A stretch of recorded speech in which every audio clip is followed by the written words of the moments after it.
You found this channel. That means something. We don't do timelines and dates and portraits of men on horseback. We do the other people, the ones history used and then forgot. If that's your kind of history, subscribe. Hit the like button if you're already feeling it. Because the life you're about to live didn't make it into any textbook. Not really. Not like this. The bell rings at 5 in the morning. You're already awake. You've been awake since 4, listening to the cough in the next room. Your neighbor, who has had that cough for 6 months now. You pull on the same clothes you wore yesterday, the same clothes you'll wear tomorrow. You step outside into a Manchester alley so narrow that the brick walls on either side are close enough to touch with both hands. The sky above is the color of coal smoke because it is coal smoke. You walk. You join the stream of men moving toward the mill. Nobody talks. Talking wastes breath you'll need later. The building ahead of you is 7 stories tall. It shakes faintly even from here. You can feel it through the soles of your boots. Inside those walls, the machines have been running since before you were born, and they will keep running long after you are gone. The only question is how much of you they take before that happens. You are a male cotton spinner in Manchester, Lancashire in the 1830s. You were not born into this. You were born into something that no longer exists, a world where your father wove cloth at home, set his own hours, and earned 40 shillings in a good week. That world died when the power loom arrived. Now there is only the mill. Manchester is called Cottonopolis. That is not a boast. It is a description. The city has organized itself entirely around the production of cotton, yarn and cloth. The canals brought the raw cotton in. The steam engines process it. The railways carry it out. You are one link in that chain, a link that can be replaced at any time. You entered this mill at age 8 as a scavenger, crawling under the spinning mules to collect loose cotton from the floor while the machine was still in motion. You progressed to Pisa, tying broken threads together with your fingers while the machinery ran, working alongside the adult spinner who oversaw your section. Now you are that adult spinner. You oversee your own set of mules. You are 23 years old and your lungs already ache on cold mornings. Your wage is around 16 to 20 shillings a week. Decent. Compared to a farm labourer's 9. There are men in Manchester earning 32 shillings at the same machines. But you are not those men yet. You have a wife. You have one child who survived infancy. You rent a single room in a back-to-back terrace in Ancoats, the world's first industrial suburb, where every street smells of coal and damp brick and the privies shared by 33 households. You have just enough. Just enough is the edge you live on. The machine sets the clock. You arrive at the mill at 5:30. The gates open at 5. If you arrive late, you are fined. The amount of the fine is at the overseer's discretion. By 9 in the morning, you have already been working for 3 hours. You will not stop until 7 in the evening, with a break of 30 minutes for dinner, if the overseer allows it. Some do not. The noise inside is beyond what language can properly contain. The spinning mules clatter and bang and screech. The looms in the floors above shake the building. You learn after years to read lips rather than hear speech. You learn to communicate by gesture. The women and men working beside you.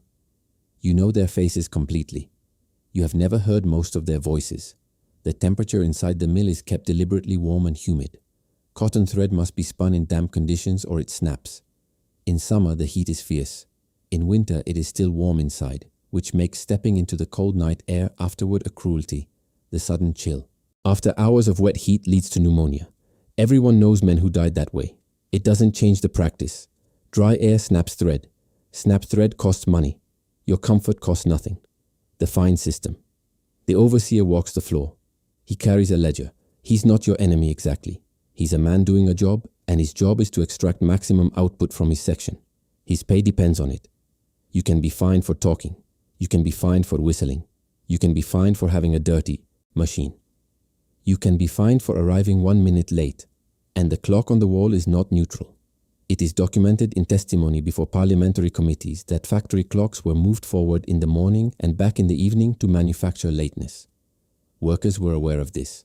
Workers said nothing. Frank Forrest, a Dundee factory worker, recorded it plainly. Workers were afraid to carry their own watches because a man who could prove the clock was wrong was a man making trouble. Making trouble means dismissal. Dismissal means your family does not eat.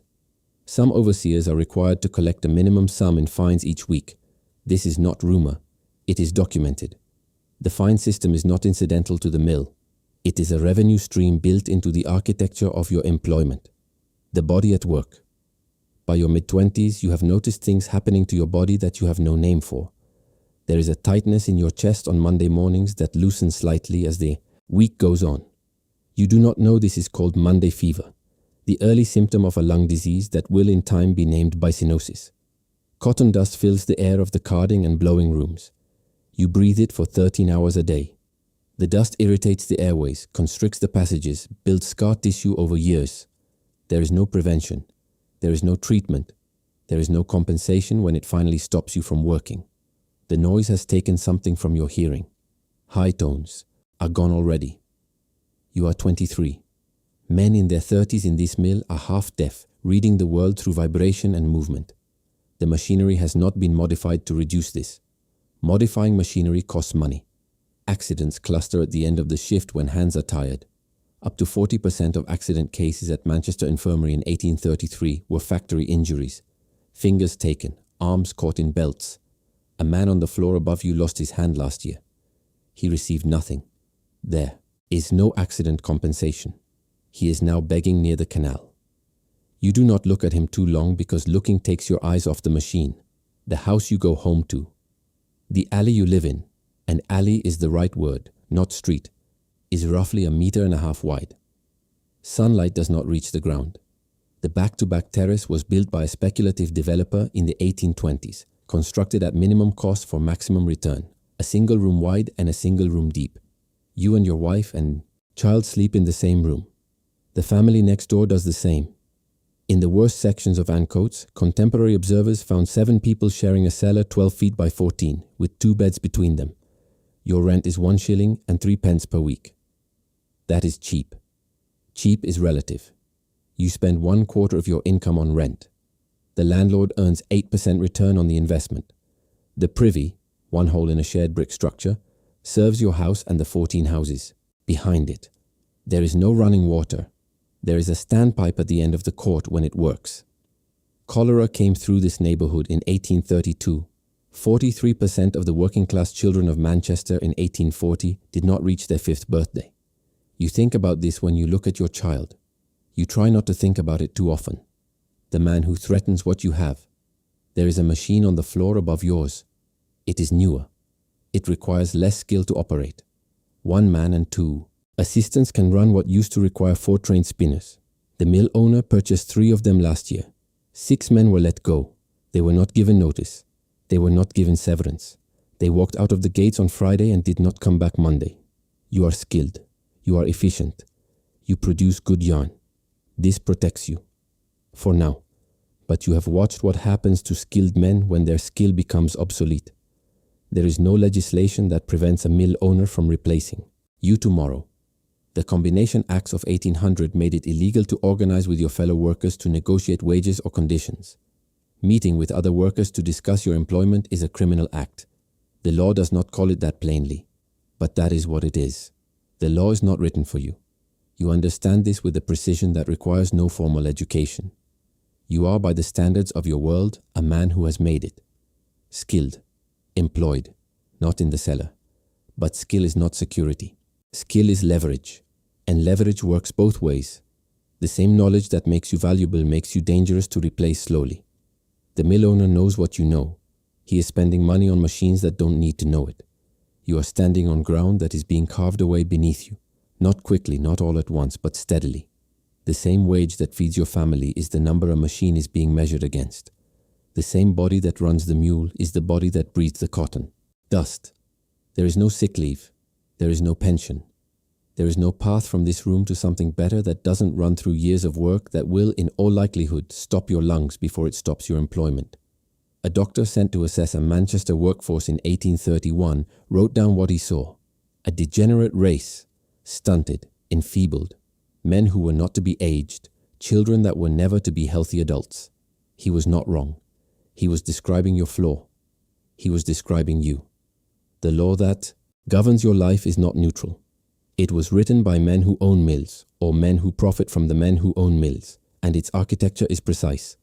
The Combination Acts of 1799 and 1800 made collective organizing among workers a criminal offense, punishable by imprisonment. Trade unions were effectively banned. You could not legally gather with your co-workers to negotiate anything. You could not strike. You could not petition collectively without risk of prosecution. The law called it conspiracy. The men who passed it owned the factories. The Factory Act of 1833, held up as a great reform, regulated the hours of children. Children under 9 were no longer permitted to work in cotton mills. Children 9 to 13 could work 9 hours a day. Women and young persons were eventually regulated in 1844. Adult men, you, were not regulated at all. Your hours, your safety, your conditions, entirely at the discretion of your employer until decades later. The law protected children because their suffering had become a public embarrassment. Your suffering had not. The machinery had no safety guards. Mill owners were not legally required to fence moving parts until the Factory Act of 1844, and even then enforcement was thin. 4 factory inspectors were appointed in 1833 to cover every mill in England, 4 men, for a country that described itself as the workshop of the world. The hypocrisy is not hidden. It is structural. Parliament passed laws banning the export of textile machinery to protect British industrial advantage, while passing no laws protecting the British textile workers those machines were destroying. Britain exported cotton goods across the empire. Britain could not export the men who made them, so it discarded them in place inside the cities, where they were invisible enough. The first sign is the cough that doesn't go away after Monday. It stays through Wednesday. By your early 30s, it is there every morning. You know other men in this condition. You have watched them slow. You have watched the overseer watch them slow. When you can no longer keep pace with the machine doesn't slow. You are let go. There is no announcement, no severance, no formal ending. You simply do not come back, and someone younger takes your place. The mill absorbs the new body and continues. There are 3 paths from here. The lucky ones. And they exist. Saved enough, stayed healthy enough, found work as overlookers or in lighter trades, maybe moved their family out of Ancoats to Hume, where the streets were slightly wider and the air was slightly cleaner. The typical ones found irregular work, casual labor on the docks, piecework at home, whatever the market allowed, and aged fast in cold rooms, relying on their children's wages until they had nothing left to rely on.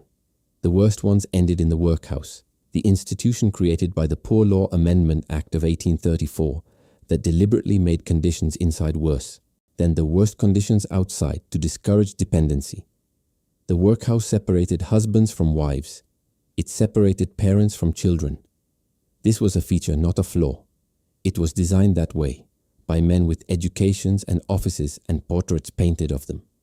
The men spinning cotton in Manchester had a documented life expectancy in the worst districts in the worst decades that was lower than medieval English serfs. A doctor in Leeds calculated the average age of death for a factory laborer at 19. Not 19 years in the mill, 19 years of life. You do not appear in the history of the Industrial Revolution as a subject. You appear as a number. You appear in the Parliamentary Select Committee testimonies of 1832 and 1833 as a data point. Hours worked, wage received, physical condition noted. You appear in Friedrich Engels' The Condition of the Working Class in England, published in 1845, as part of a description of a street, a court, a cellar. You appear in the Illustrations of the Illustrated London News as a silhouette at a machine, indistinct background detail. You appear in the ledgers of the mill owners as a cost per week against a production target. You do not appear with a name. You do not appear with a face that was painted. No statue was erected. No plaque was placed on the wall of the back-to-back terrace, because the back-to-back terrace was demolished in the 1890s when it finally became a public health emergency no one could ignore. The wealth you produced is legible everywhere. The canals you helped fill with commerce still exist. The railways your industry financed still run on tracks. The neoclassical buildings of Manchester's commercial centre, the ones built in the 1840s and 1850s when the mill owners grew very rich, still stand. The cotton trade made Britain the dominant economic power of the 19th century. The men who grew rich from it have their names on institutions. The men who made the cotton have nothing, except perhaps a cough that history can no longer hear. But you were here. You walked that alley in the dark. You kept your eyes on the machine. You went home to your child and your one room and your cold water from the standpipe at the end of the court. You fed your family for another week. The wealth was real. The life was real. The silence that came after is the only thing that was invented. The man in this script didn't get to write it. He didn't get to write anything. He was probably dead. By 40, and if not the cough, then something else the mill left inside him. That's why this channel exists.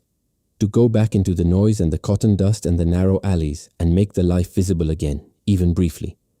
If that matters to you, subscribe. Like this video so the algorithm pushes it to someone who needs to hear it.